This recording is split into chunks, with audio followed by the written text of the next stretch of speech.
I live in the state of Georgia. That's Georgia in the United States, not the state of Georgia that was once part of the USSR, from which Stalin hailed.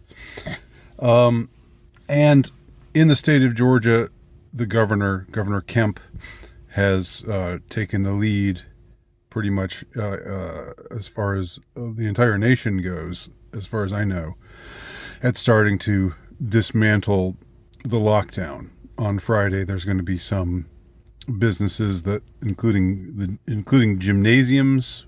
I hope the one that's in town that I usually go to, I hope it reopens on Friday. We'll see. But supposedly, various businesses that have been shut down are going to be opened up on Friday, and there will be a graduated means of reopening the economy starting 2 days from now. This is Wednesday, and that's he's talking about this all happening on Friday. And of course, God,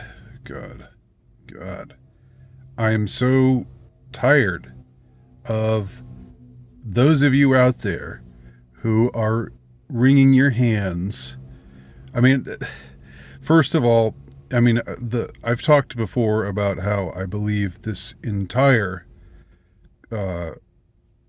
crisis is a largely manufactured, largely contrived one. Not that people aren't getting sick, not that there isn't a virus necessarily, but in any case, if you look at the numbers and look at the steps that have been taken, it's just way out of whack. It does not make sense. The kind of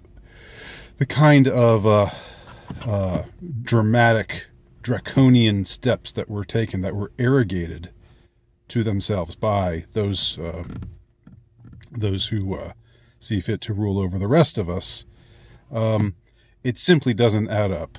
And if you're a reasonable person, if you have reasoning skills, and if you don't just go out of your mind, and become this shrill, self-righteous, self-congratulatory sort of person that so many people seem to specialize in being these days.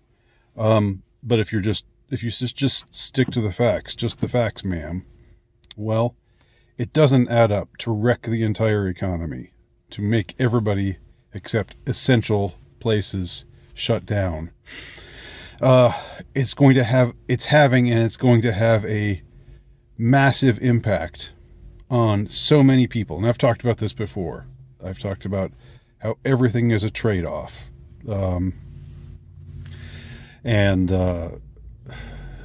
Anyway, still in all, you can be as reasonable as you want. You can be as even-handed as you want. You could be as fact-oriented as you want, and you still get these shrill, screaming people saying, "You want to kill my grandmother, you bastard!" Here's the thing. If you don't like the lockdown coming to an end, you don't have to go out. If you feel unsafe, then stay the fuck in your house. Go into your house, close the door, lock the door. In fact, if you don't feel safe enough in your house, right, because the virus might be seeping through the walls, then go into your safe room, and which has solid 6-foot lead walls that will surely keep the virus out. Go into your safe room, your nuclear bunker. Get into your bunk, pull the blankets over your head, and weep with fright, and just stay there, and just cower in your little hidey hole for as long as you want. Nobody is telling you can't do that. If you're worried about grandma, then well, first of all, I think grandma and grandpa should be able to do what they want to do. If they want to go out, they should be able to go out, right? But if you're somebody who's actually concerned, who actually thinks, oh no, they're dismantling all of this stuff, and it's gonna be terrible, and the virus is gonna be everywhere. If you're actually feeling that unsafe, then just go into your house and stay there forever. Okay, I'm tired of you people. I'm tired of hearing your bleeding, and your weeping, and your crying, and your gnashing of teeth, and your clutching of pearls, and your wringing of hands.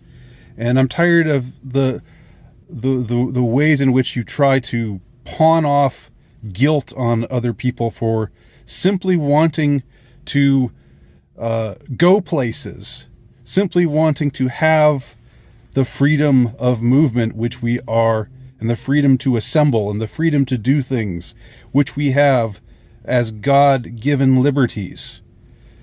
You want to turn it around on us and say that we're killing your grandfather, we're killing your grandmother, we're killing your kid who's got immuno problems or whatever. That entire line is so bogus, so sanctimonious, so ridiculous, because you don't have to go out, right? You can keep everybody that you're concerned about. Again, I personally think that grandma should get to go out if she wants to go out. But if you want to convince her to stay with you inside your home, because it's just not safe out there, you step out into the open air, and that virus, it's going to get you. It's going to get you. I mean, if that's where you actually stand, you have every right to stay inside. So do it, okay? Do what you want to do. The rest of us will do what we want to do, and the chips will fall where they may, and everybody should be happy. But instead, you've got to just keep whining and moaning and wringing your hands and screaming and just being a little bitch about it, and employing this attempt to assign guilt to others that simply makes no sense, because it's not like anyone is forcing you out of your house. You can stay in your house. You can quit your job, forget about it. Stay in your house. Leech off of other people, because you don't want to go to your job because it's too unsafe to leave the confines of your own home. You can do that, right? You can have them bring groceries to your door in hazmat suits, and then quickly take the groceries inside and then scrub them all off with Lysol. Take all the precautions that you need to take. Nobody is stopping you, okay? Nobody is stopping you. That's all I want to say. This became a bit of a rant, but some days you just gotta rant. Thanks for watching. Andy Nowicki, altrightnovelist.com. Andy Nowicki, lowstatusnovelist.blogspot.com.